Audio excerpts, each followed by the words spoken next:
Something that was just coming through even in the past 24 hours as I was thinking about this conversation. I also listened to your conversation about the boyfriend who kind of took over the accounts and that sort of stuff. That was really helpful because I feel like that's sort of the tone is this inner journey or what's happening for someone, and they might not understand what's going on with their money situation. So what came through as I was listening to that was a lot of my work is very trauma informed. And so, what I found from my own life story and working with people and their money for 30 years, and there's data, and we can talk about it, the CDC Kaiser ACEs study. It's a study that was done with 17,000 people over 1995 to 1997. And what they came away realizing was when you have adverse childhood experiences, there are all these things that happen later in life. And the one that has been least discussed, which has really motivated my work because I knew there was a problem, but I couldn't find research about it, is that financial problems come just like obesity, just like drug abuse, just like other problems in people's lives. These adverse childhood experiences lead to health challenges, money challenges, adult health and risk behaviors. And so I came at it from the, CFP, working with people and their money versus the psychology, but I knew there was a problem and I wanted to get to the bottom of it. So there may be something there because a lot of people, we know the finance side of it and people blame themselves like, I must be doing something wrong. But in reality, this data says it is not your fault. There is a good chance that some things that happen later and earlier in life are actually contributing to some of the challenges you faced. And so it's a forgiveness. It's a self-forgiveness. I want the audience to walk away thinking, I'm okay, even though it's been a rough road and I might not be FI yet, that if I can just understand this better and understand myself better, then I can actually catch myself. And we can talk about that, like be less reactive, make less stupid decisions, that sort of thing. You're listening to ChooseFI Radio. The blueprint for financial independence lives here.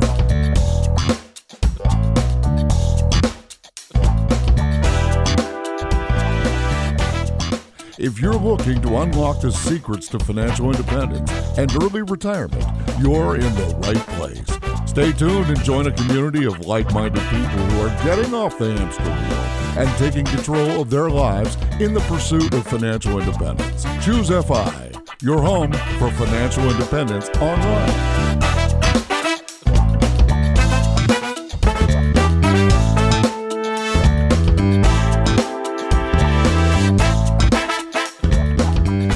Everyone, we are going to be following up on the incredible episode that we did with Rachel Partleton talking about overcoming and battling financial abuse. For more context, that was episode 246 of our podcast. We're speaking today with Leisa Peterson from The Wealth Clinic, her website, wealthclinic.com. She has a brand new book out called The Mindful Millionaire. And in this episode, as you basically heard, we're going to build on some of the financial trauma that we heard earlier, in that past episode 246. What's the why behind that? And if people recognize that, self-identify with some of those characteristics, what can they do about it? How can they start grabbing control back into their lives, feel that sense of agency? Very excited about this episode. And to help me with this, I have my co-host Brad here with me today. How you doing, buddy? Hey, Jonathan, I am doing quite well. And yeah, we always say that the nuts and bolts of money, that's really the easy part. Once you learn it, that's the simple part, but it's that inner game, right? It's the psychological aspect of it. And your money story really informs so much of your life, even if we're not aware of it. And I think that's what's going to be so fascinating about this conversation today with Leisa is we're going to talk about these awakening moments. We're going to talk about scarcity and overcoming it. And we're going to talk about truly this inner journey. So with that, Leisa, welcome to ChooseFI. I'm so happy to be here. Thanks for the opportunity. Leisa, let's go back to kind of that setup for this episode. You're listening to episode 246. You're listening to Rachel share the story of financial abuse and kind of the trauma that was associated with that. And you're saying, maybe it's just not there. Maybe it actually starts sooner. And if we recognize that, we have more information and hence we have more power. Most definitely. I think awareness is everything. So the more we know about ourselves, the less likely we are to get caught into situations that she was describing. Because I think she didn't know that there were some seeds planted probably early in life that contributed to what happened. And this is the story that I've been researching and studying for, I feel like 30 years, ever since I started working in the money business. So what got you into the money business in the first place? And I guess, the secondary part of that is what got you interested in psychology? Do you have any background in this at all? I don't have a background in psychology. It's really funny. I never was so interested in psychology in general. But what got me into the financial business is we didn't have any growing up. I wanted money. And I remember like 7 or 8, I started my own business selling door to door seeds and chocolate and anything else. I wanted money. My parents didn't have it, that they stressed about it and cried about it and fought about it all the time. And I took it upon myself that I was going to have money and not have the stresses that they had. I think that eventually led me to getting my MBA and really making a decision around 30 that I wanted to be, well, it was even mid-20s. I decided I want to be a millionaire. Like, why not? Even though I had no role models for that, that was a wish that I set for myself. Yeah, I certainly read that in your book. And you dreamed of being rich, but it seemed like earning money became all consuming, right? And I wonder how much of that do you think, looking back, was informed from maybe this scarcity mindset growing up? All of it. You think of, I was born in the late 60s. I grew up in a certain world where money was very much put out there as the end all be all. And so I watched a lot of TV. That was sort of my babysitter. I would gravitate to the rich people. I wanted to watch and understand them. It just became something I thought about a lot. And I think I did it in response to the trauma that was going on at home. It was like an escape. Money became my escape. And that was why I think I became so motivated by it. I thought it was my way out. Yeah, it's interesting. Trauma, that word is a very broad word, right? And I think a lot of us have situations in our past that maybe consciously we wouldn't think of as trauma, but it might fit, especially when we're talking about finances. It might fit that definition as you would broadly describe it, of trauma, but in our mind's eye, like, we don't think about it consciously, right? Like parents arguing or not being able to get something that was really critically important, just these little things that, like, again, I probably in my mind's eye wouldn't think of it as trauma necessarily. But I mean, is that what you would say to someone, like, think back to your childhood and look for these kind of major inflection points? I think it's a huge spectrum, and I totally hear you. Like, I've looked at this a lot. Some people have a pretty mild degree of trauma that occur in their life growing up, but there still could be these minor things that, like, they would go to the grocery store and they'd want the candy bar, and every time they'd ask for it, their parents would say, "We can't afford that," because that's what they had heard from their parents. And even though we wouldn't consider that like trauma, it literally informs someone that your parents don't have enough money to buy a candy bar, right? They're using the wrong language to explain something. It does kind of wear on you. But then there's also the other extreme, which is something I've, had to dive into because I had this. I was exposed to a lot of really rough circumstances growing up. And I think because of that, I see the whole spectrum, that I don't label anyone like you've never been traumatized. Like, that's not fair. But I also do see that sometimes we do have pretty serious things happen. Maybe the death of a parent. I mean, nobody did that to you, but it dramatically changes your life if you're a young child and you lose a parent, right? So that would be trauma. So there's a very broad spectrum. What got really curious about, and you asked me about this, is I worked with people and their money for all those years. And I would notice how some people were just totally fine with money. They could figure it out. They could work their way through problems. And then I saw a lot of people making really bad decisions on a regular basis, getting into financial trouble and not knowing how to handle situations, being very reactive. It made me very curious because even though I went to one extreme, which was I want a lot of money, I also saw that trauma could also lead people to feel like they had no control over it. It's like two extremes. That's what I started noticing and got curious about.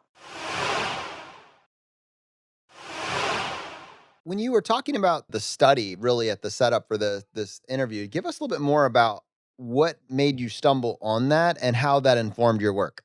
So I was really curious about why my clients had such different feelings and relationships with money. And I began looking everywhere I could. And I'll tell you, I just opened my eyes in all directions and, as you said, stumbled across this adverse childhood experience study that Kaiser had completed.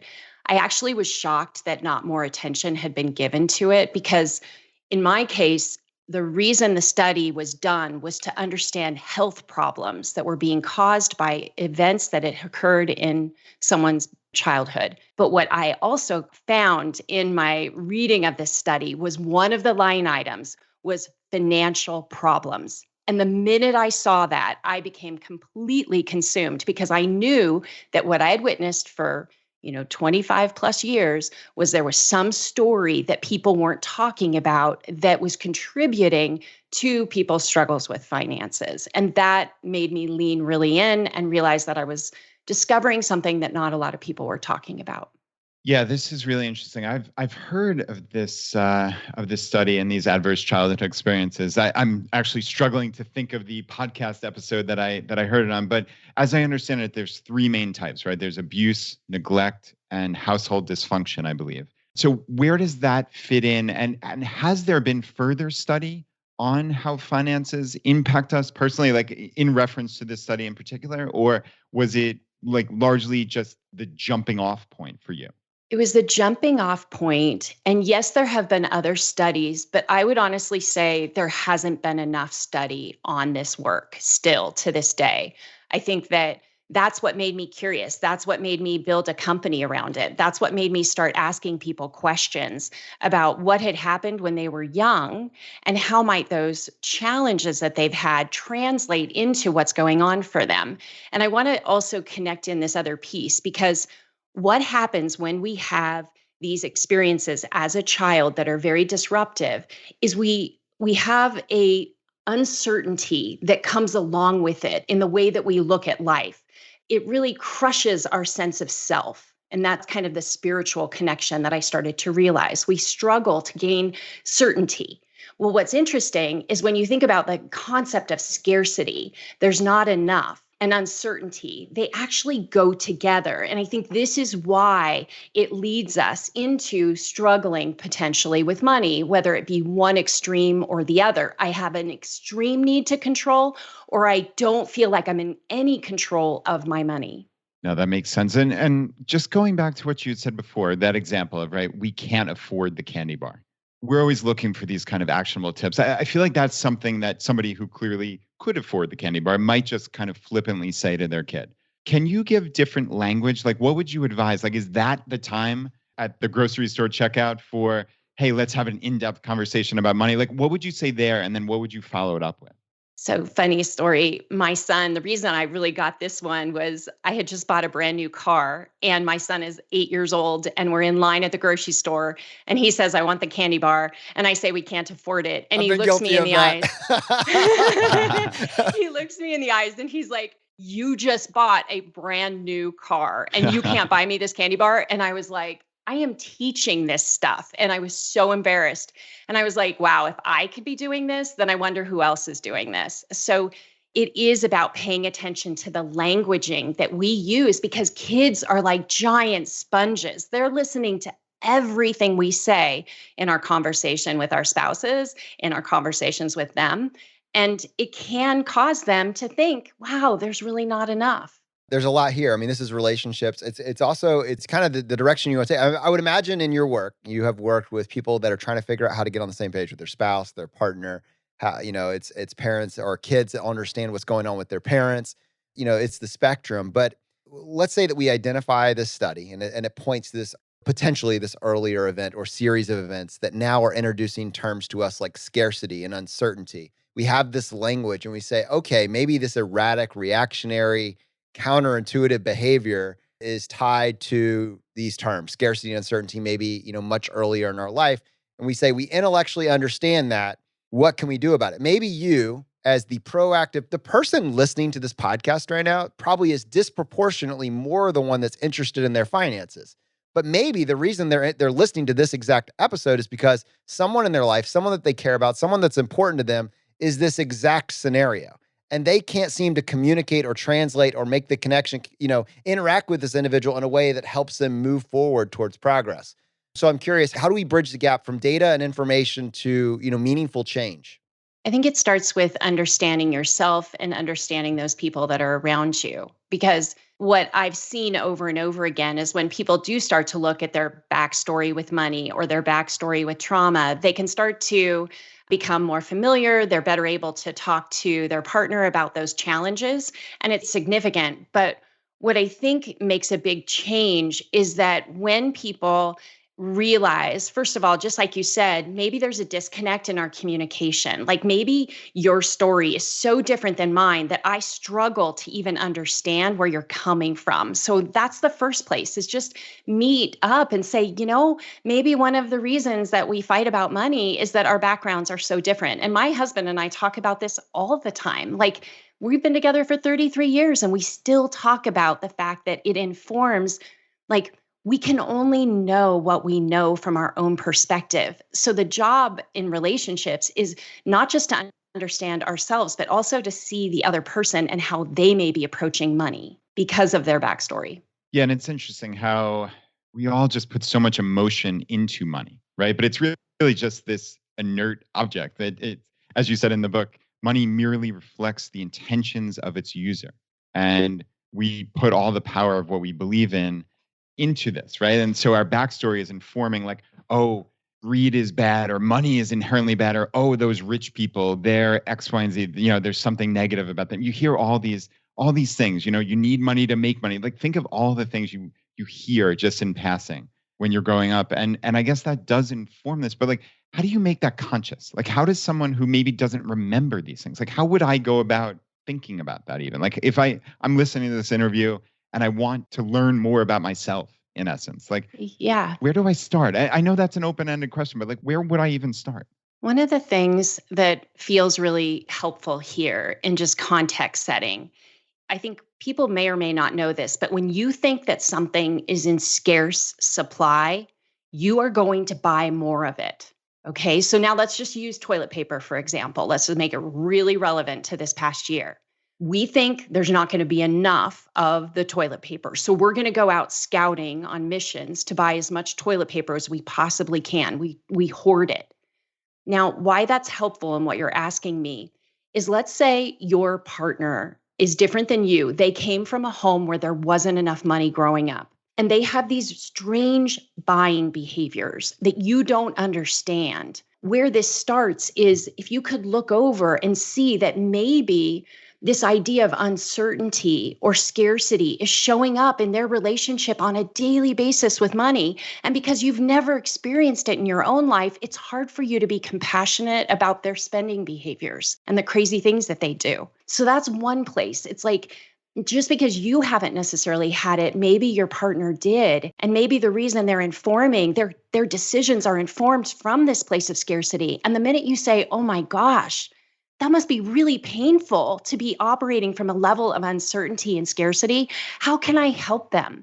How can we talk about this more? How can I relate to what's going on for them, especially in stressful times? Because I think these times are bringing some of these qualities out of people that maybe they've been lying dormant in the past. That's what I'm seeing.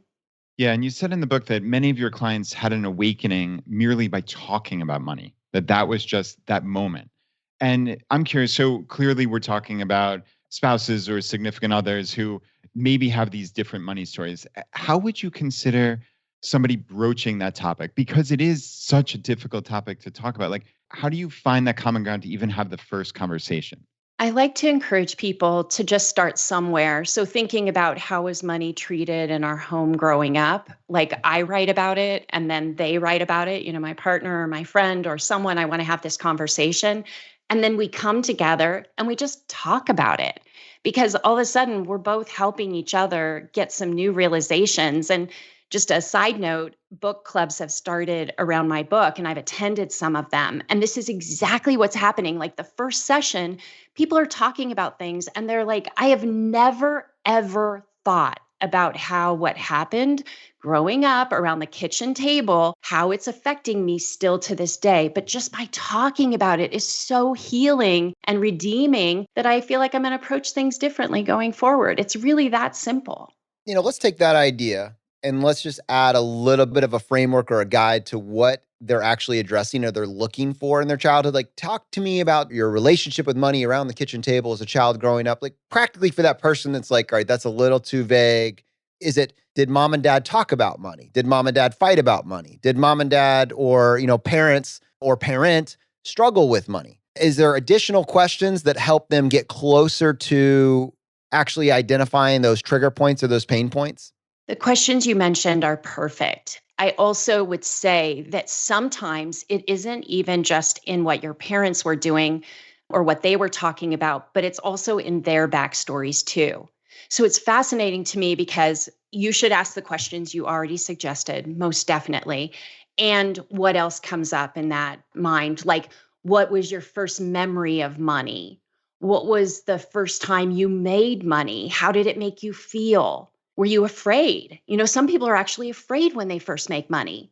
We might assume that everybody feels great, but some people are like, oh no, I don't trust myself. So you're looking for these feelings of what those questions provoke, not just what happened, but also how do you feel about it? Does that make sense? Yeah. Are there best practices to prevent conflict during these types of, these are very, they reveal, like you said, scarcity, but even more than that, your insecurity. They make you vulnerable. And when you're vulnerable, you lash out in anger because it pricks something that you don't really want to talk about. So are there ways to do this and do it in a way that it's a safe space? I would say that's probably one of the reasons why I like journaling so much, because I think it is hard to have these conversations for the first time with another person. It's better to have them with yourself, which is what journaling does, is you're writing it down and you're having time to contemplate, and you might cry, you might emote, you might get really angry, and you can do that in the privacy of your own space rather than with someone else. But what I also have found is step 2 would be, who could I feel safe sharing this with? And it may not be your partner for the first person. It might be your best friend, someone you really trust. But I love that you brought this up because each of us, depending on our backstory, depending on the answers that come to those questions, we probably want to spend a few minutes thinking, who am I going to feel really safe and supported with when I do talk about this?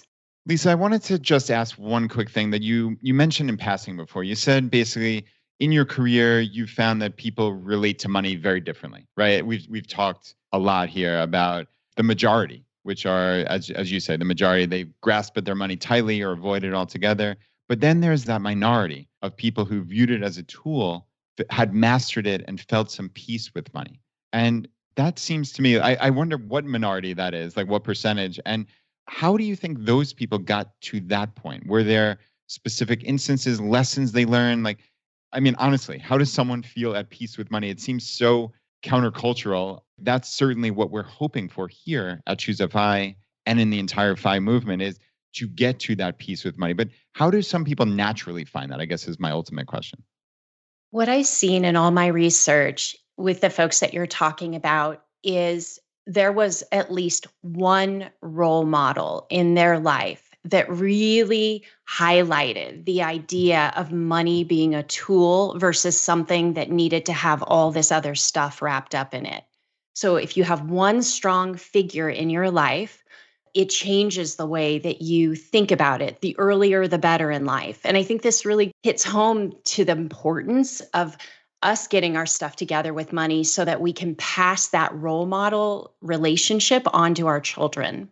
It's interesting thinking about these little childhood experiences that you never know the impact. And actually, my wife and I had a conversation with my daughter, Molly, yesterday over the dinner table. And I realized we might have had like a parenting fail, even though we try to have such a positive mentality about money in the house. And we're constantly talking about, like, we jokingly said, oh, Molly, you're going to be broke when you grow up or something. And you could actually see her almost like internalize that. I'm like, oh no, I think we just did something terrible. Like, I'm hoping not, but clearly I'm hoping that the good outweighs the bad here. But I mean, is that something in your opinion? And I mean this very seriously. Like, should I bring that up again? Should I say, like, Molly, we were just joking about that. Like, obviously, you have so many good lessons about money and you're so smart and you do this and that, right? Or do I just let it slide and hope that she doesn't remember it?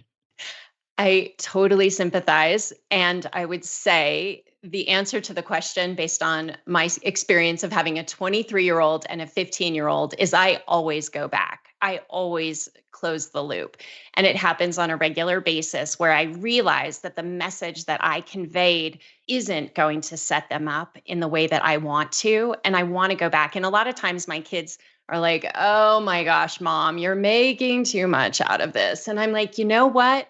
I'll bet you're going to remember this conversation because not only am I showing you my humility and not communicating very well, but I'm also just showing you how important it is that I think you think very highly of your potential and what's possible. It goes two ways, doesn't it? I mean, these types of conversations, to Brad's point, I don't want my child to be operating from scarcity or uncertainty, but I also don't want my child to be cavalier or take it for granted or, have so much security that they just assume that it's just going to take care of itself. It goes to both sides. And when you're talking about raising the second generation, the goal here is not for your kids to be financially independent because they've been given a silver spoon, but to have the tools to be able to take care of this for themselves, to be able to build on what you've built, but to do so with the confidence that it's their skill set. And so you don't get to, just because everything's so good and you would never have to worry about money, get to just not have these conversations. That could be its own form of trauma. I guess my question or follow-up for you is,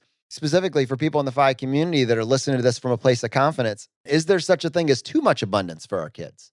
I love these questions. And I'm just going to be really, really open about what goes on in our home because I feel like that's going to help people more than anything. Both my husband and I came from conservative backgrounds, but I had a much rougher time growing up financially than he did.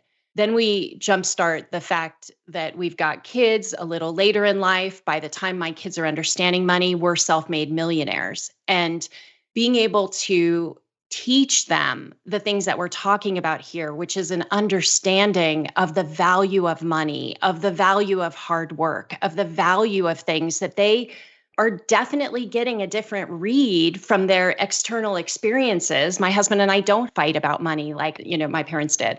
What I have seen is that it's good to give them all perspectives, to talk about where we've come from, where we're living now, and what we hope they are living like in the future. Because communication is amazing. You just bring it out. You talk about the things that are important to you. Talk about some of the challenges. Like my husband would tell my son all the time, we can't afford that. We can't afford that, even though I'd tell him not to. And there got to a point where my husband and I really did talk about this because my son was coming back and saying, I would say simple things about money. And my son would say, we can't afford that. We're broke. And I was like, wow, we're trying so hard to make them conservative that we're actually messing with them and creating a whole set of other issues. And what I had to do was sit the family down and say, here's the deal. We do have a certain amount of wealth, but we also want you to really respect these other things. And we're learning our way through it. And we're just going to fumble and we're going to mess up. But as long as this is an open conversation, it's not fair that Tim, my husband, says we're broke, but it's also not fair for us to imply that there's a limitless supply of money because that's not what we're trying to show him. And so what's funny is because of realizing that there was actually a problem and us bringing it out and talking about it, I feel like my son has grown leaps and bounds over the past few years because we just play with it, we talk about it, we joke about it, and nothing is off the table in the discussion. Yeah, and like you said before, which I think is so important, the humility to say, hey, I'm not perfect. Sure, I'm the parent, but we're just trying to figure this out. And the way that we view it is we're trying to figure this out as a family. So we try to talk through things. Obviously, we have fails like the one I talked about before, and that's part of life. But we do try to be open about things that we make mistakes about or things we've done wrong in the past, or, because showing them that we're humans and we're all just trying to get better. And I think it's fascinating to look at your story and see some of these awakening moments and then the ways that you've changed dramatically. Like you, as I understand it, you picked up and took a trip for an entire year with your son, right? And your husband and your son, your oldest was at college and you picked up and sold everything, right? Like this is fantastic. How does that happen? Like, how do you go from this seemingly, hard charging, hey, I want to be a millionaire by the time I'm 35, all these things, right? How did you change personally? Because this is a massive change in your life. So we had been saving and working hard and living in this huge house. And one day I woke up, and I think it was because of me paying attention to all that we're talking about here. I had one of those moments where, oh my gosh, I'm still making money more important than anything. Is there more to life? And as I dove down that rabbit hole, I realized that I wanted to make some substantial changes in the way that we were living. We didn't need the 4,000 square foot, $1 million house anymore. We didn't need all this stuff. What would happen if we just walked away from it? What might our lives look like a year or two from now? And it took a while to convince my husband that this was a fun, interesting idea. He's I'll like, be there's honest. adjectives that you could use, but fun was not at the top of the list. He's like, wait, I built all of this for you. It's awesome. And he Literally had built it, literally right? Literally built built this it. house, yeah, for us. And he's like, you just want to throw it all away? And I was like, maybe we need to think of it a little differently. So we came to a meeting of minds and we decided to do it. Let's sell it all. Let's get rid of everything. Let's go live out of a couple suitcases. Let's pull Aiden out of school.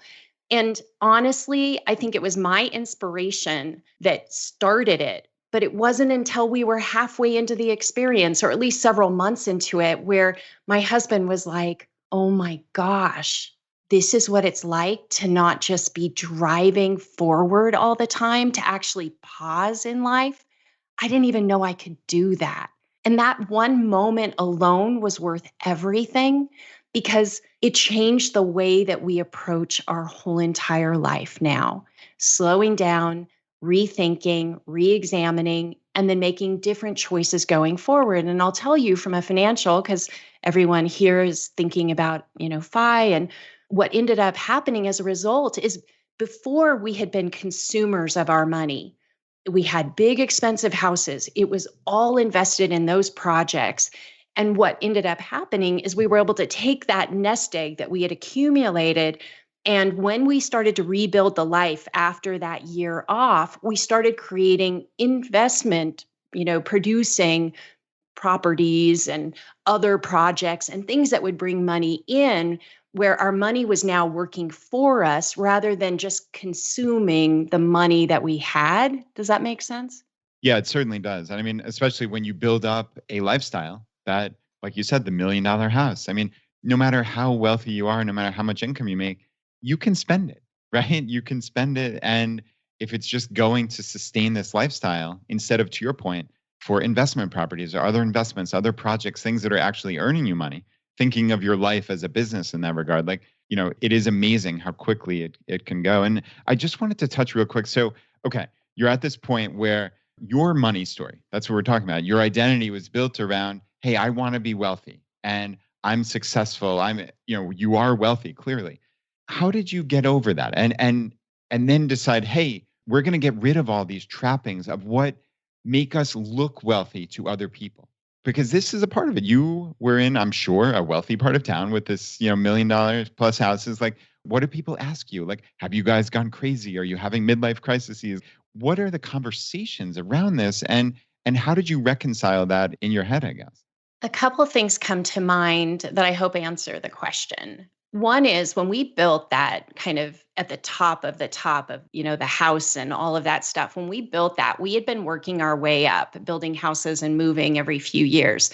And when we got to that final house and people came over to see that house, they started treating us differently. And that was a big wake up call for me because I'm still that little girl who didn't have very much growing up. And now all of a sudden people are treating me differently because they're seeing the outward show of money in a way that I don't think I really understood how it was going to affect friendships. And it hit me pretty hard, I'll be honest with you, because people didn't want to come over to our house. I think they felt like they were in competition or something. I don't even know. People didn't even talk about it. Talk about people, not being comfortable talking about money. Something happened.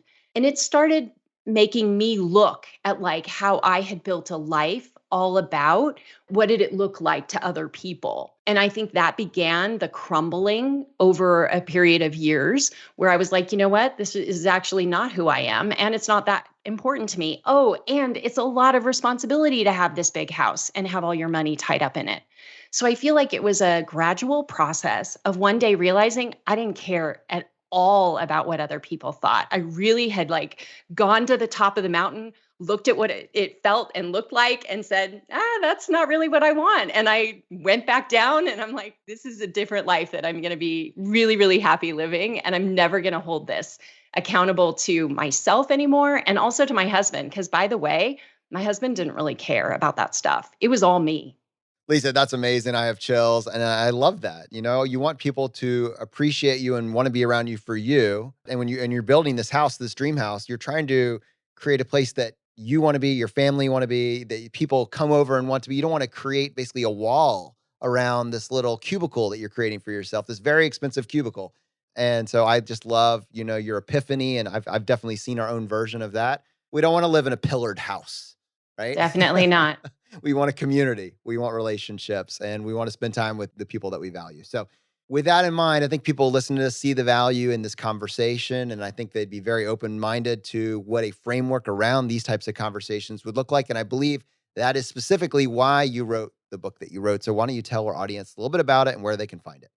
So the Mindful Millionaire was written about these stories that we're talking about here, about my own stories, about my clients' stories, about these epiphanies that we have about our money experiences, our relationship with money, how we can transform them into this thinking about money as a tool. Like, what does it take to get there? And what I wanted to do was create a pathway that helped people dive into this experience with money and journal it out, think about some of these questions that we've posed today so that you can come out on the other side being more self-aware, more confident, more ready to build the wealth that you want, not just the dollars and cents, but this sense of worthiness that I think, has been under the undercurrent of this conversation. How can we feel more worthy than all the money in the world? That's where the idea came from. You can get your copy, I guess, anywhere the books are sold or at mindfulmillionairebook.com. So Leisa, on behalf of Brad and myself, thank you so much for coming on the show. This has been a real pleasure.